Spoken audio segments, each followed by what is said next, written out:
Komite Advokasi Daerah Anti Korupsi Sulawesi Tenggara resmi dilantik dan dikukuhkan. Komite Advokasi Daerah Anti Korupsi merupakan lembaga kerjasama yang dibentuk dan diinisiasi Komisi Pemberantasan Korupsi. Pembentukan komite ini berdasarkan Undang-Undang Nomor 30 Tahun 2022 tentang Komisi Pemberantasan Tindak Pidana Korupsi Pasal 6 huruf D. Pada pasal tersebut ditegaskan, Komisi Pemberantasan Korupsi bertugas diantaranya melakukan pencegahan tindak pidana korupsi. Komite ini nantinya akan menjadi wadah pemerintah dan pelaku usaha untuk bersama membahas strategi upaya pencegahan korupsi.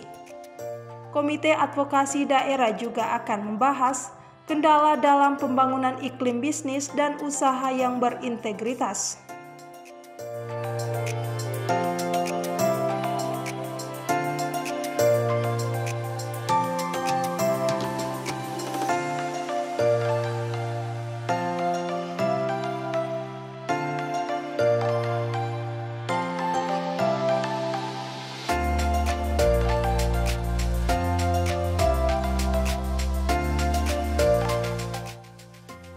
Dalam bekerja, komite akan melibatkan regulator dari pemerintah daerah, kamar dagang dan industri serta pelaku usaha. Gubernur Sultra Ali Masih dalam sambutan pelantikan Komite Advokasi Daerah Anti Korupsi diharap lembaga ini bisa meminimalisir perilaku korupsi. Komite juga diminta aktif melakukan sosialisasi dan edukasi kepada masyarakat serta memfasilitasi para pelaku dunia usaha. Selain itu, komite diharapkan bisa menyampaikan rekomendasi kepada regulator maupun asosiasi bisnis dengan supervisi Komisi Pemberantasan Korupsi. Pencegahan jangan sampai terjadi hal-hal yang kita tidak inginkan. Banyak di sana sini yang telah kita lihat melalui televisi, media massa. Mudah-mudahan dengan kehadiran hari ini, KAD ini, Komite Advokasi Daerah ini bisa membantu memperlancar, apalagi ini belanja barang dan jasa kita sudah melalui Bosara. Nah, mudah-mudahan dengan adanya Bosara kita harapkan kerja-kerja keras Kadin bersama pemerintah, bersama BUMN dan bersama stakeholder lainnya akan persaingan bisnis semestinya dilakukan secara sehat dan adil. Kedua unsur tersebut dapat terwujud apabila tidak ada konflik of interest antara para pengusaha dan pemerintah. Jadi saya mohon ini segera diproses, minta juga dari inspektorat ini dikawal sehingga jangan ada lagi pengakuan, karena di negeri kita ini semua kehidupan kita bernegara diatur oleh aturan dan undang-undang.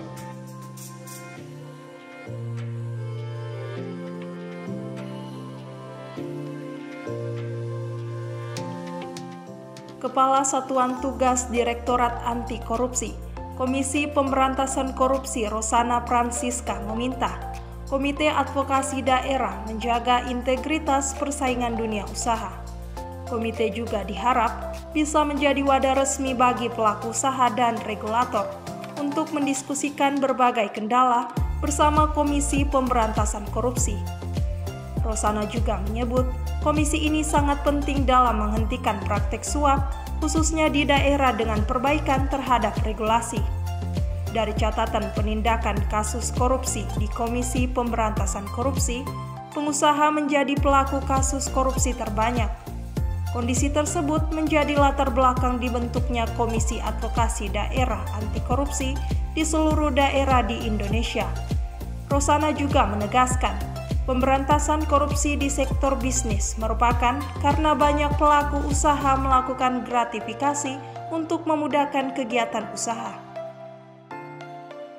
Yang kami hormati Gubernur Sulawesi Tenggara, Bapak Ali Masih, yang kami hormati Ketua Kadin Sulawesi Tenggara, Bapak Anton, yang kami hormati Ketua KAD, Bapak Kamarudin Tamzibar, Juga rekan sejawat kami dari KPK, dari Direktorat Koordinasi Supervisi, Bapak Iqbal dan rekan-rekan dari AKBU, serta seluruh hadirin yang berbahagia.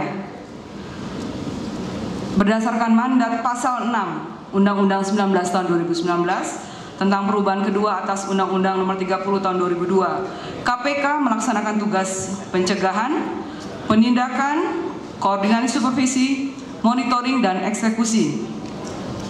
Dalam melaksanakan tugas pencegahan yang pertama tadi kami sebutkan, salah satunya adalah mendorong terciptanya tata kelola pemerintahan yang bersih melalui serangkaian perbaikan sistem atas rekomendasi dan kajian perbaikan tata kelola serta melakukan rencana aksi perbaikan di daerah-daerah.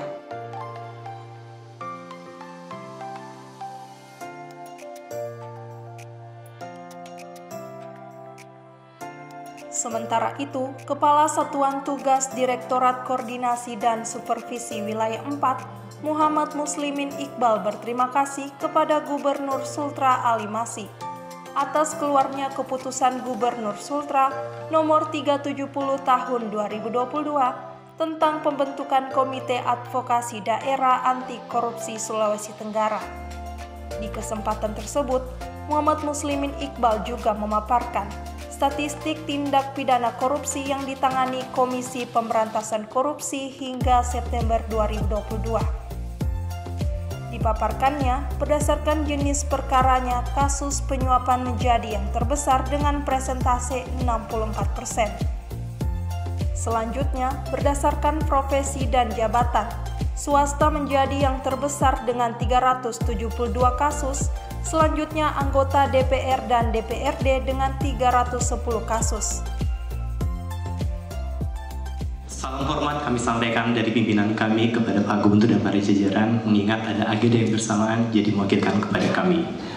Mengawali sambutan ini, marilah kita bersama bersyukur kepada Allah Subhanahu wa Ta'ala karena atas berkat limpahan rahmat dan karunia-Nya kita dapat menghadiri acara pelantikan dan pengukuhan Komite Advokasi Daerah di wilayah Sulawesi Tenggara dengan keadaan sehat dan walafiat. Kami dari Direktorat Korsop Wilayah 4 mengucapkan terima kasih kepada Pak Gubernur Sultra Bapak Ali Masih karena telah ditandatanganinya keputusan Gubernur Sultra nomor 370 tahun 2022 tentang pembentukan Komite Advokasi Daerah Anti Korupsi.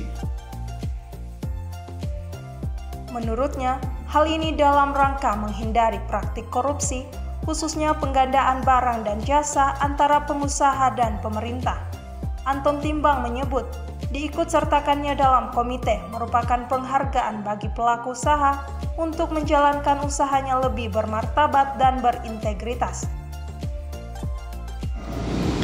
BPKP telah mengajak 3 kali pertemuan dengan Kadin Sultra tentang program peningkatan penggunaan produk dalam negeri, di mana penggunaan aspal buton menjadi perhatian utama. Secara intens kami terus melakukan komunikasi dengan Kementerian Investasi dan Kementerian SDM. Terakhir pada pertemuan Kadin Indonesia dengan Bapak Presiden tanggal 23 Agustus 2022, kami juga menyampaikan hal yang sama. Alhamdulillah pada saat kunjungan kerja Bapak Presiden Jokowi tanggal 27 September lalu telah menyampaikan untuk menghentikan impor aspal di tahun 2024.